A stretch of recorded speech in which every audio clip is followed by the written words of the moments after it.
Welcome to the Line Leader podcast. I'm Sylvie Crosslard, your host. You're not confused, you're misaligned. This is a space for leaders who want to hear God clearly, lead without burnout, and live from alignment instead of pressure. If you're tired of striving, overthinking, or pushing for answers, you're in the right place. Check out the Line Leader Academy website. The link is in the description. Let's begin.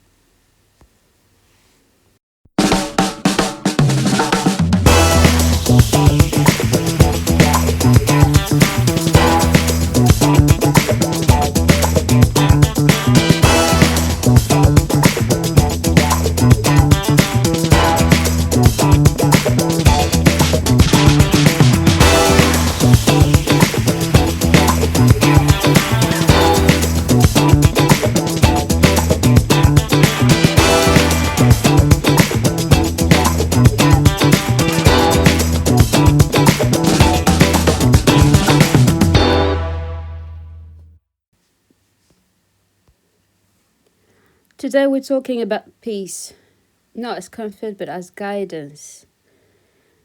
Peace is not passivity. It's discernment. It's something that helps you gauge where to move and where not to move. Peace is both a feeling inside of you, a product of the Holy Spirit inside of you, a result of being saved and transformed by the power of the Holy Spirit, and an angelic host. So, if you feel peace either inside of you or around you or both, in a conversation, in a place where you go, these are conversations that you are meant to have. These are places where you're meant to go. They're your doors that no man and no devil can shut.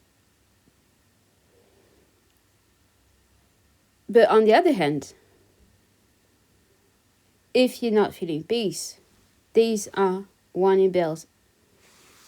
Colossians 3:15 says, "Let the peace of Christ rule." So the word rule means that to act as an umpire, to govern, to have the last say over a situation, like an umpire over a match.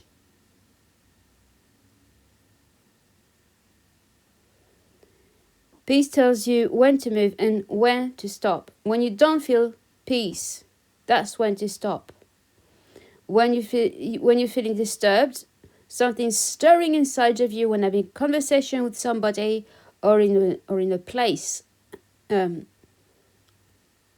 It's not just about taking heed. It's a warning sign. These are warning bells.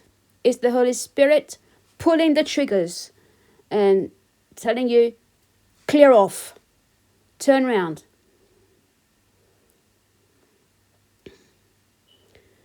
So peace tells you when to move and when to stop. Pressure rushes. Bullies rush people. Bullies pressure people into rushing. But when? If not now, when? Whereas peace settles. Peace says, it's okay too. Whenever you're ready. In God's time. At the Kairos moment. So you need to know how to recognize false urgency. God does not compete with anxiety because anxiety is still at the foot of the cross. Or on the cross, if you think that it's been nailed to the cross, I think it's been nailed to the cross. And it's still on there. Last time I checked, it still was.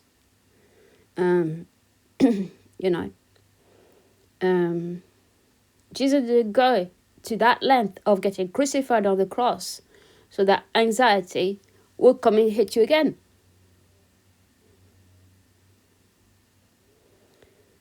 Let's just ponder on this.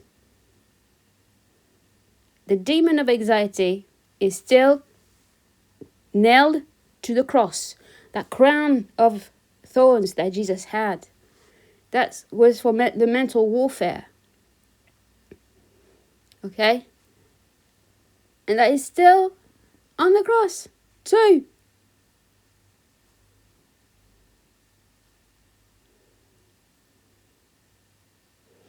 So if you feel the decision requires panic to sustain it, peace was never in it.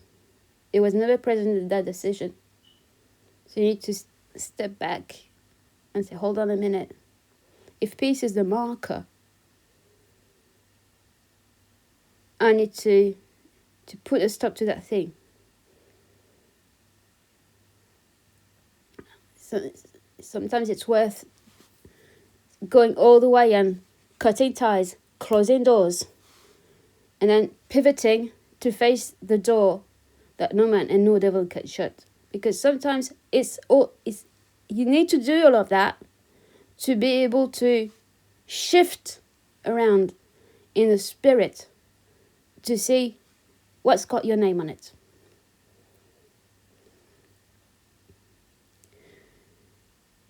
And peace may not explain everything, every decision, every situation, every conversation, or every idea, but it brings steadiness, it brings steadfastness, it brings assurance, an assured step, an assured path. And where there's certainty, there's clarity.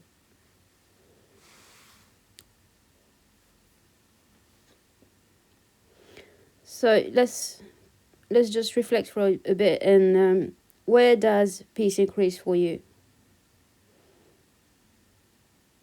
What decision feels quiet instead of forced? Peace is not a delay tactic. It's leadership wisdom.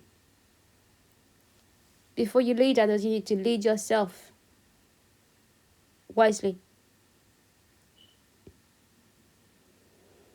That means having the wise connections, wise conversations. You can't talk about everybody, about every decision. You need to talk to key people who are prophetic, people who are also leaders, who function the same way that you do. You can't talk to somebody about a church leadership problem if that person's a builder. Okay, that's what comes to mind.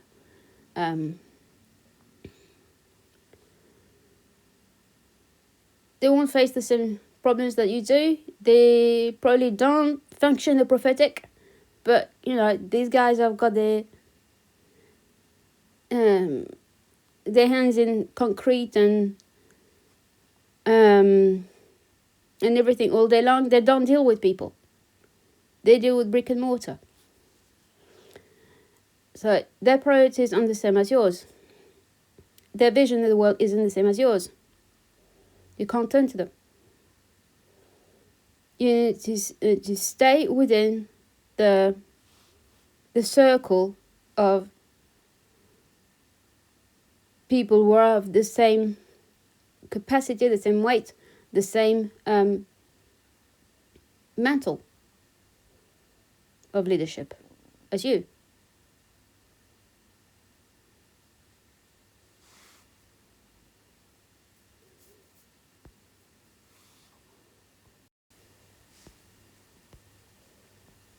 Before you go, take a breath and let what you heard settle. You don't need to force clarity. Peace will guide you. Thank you for listening.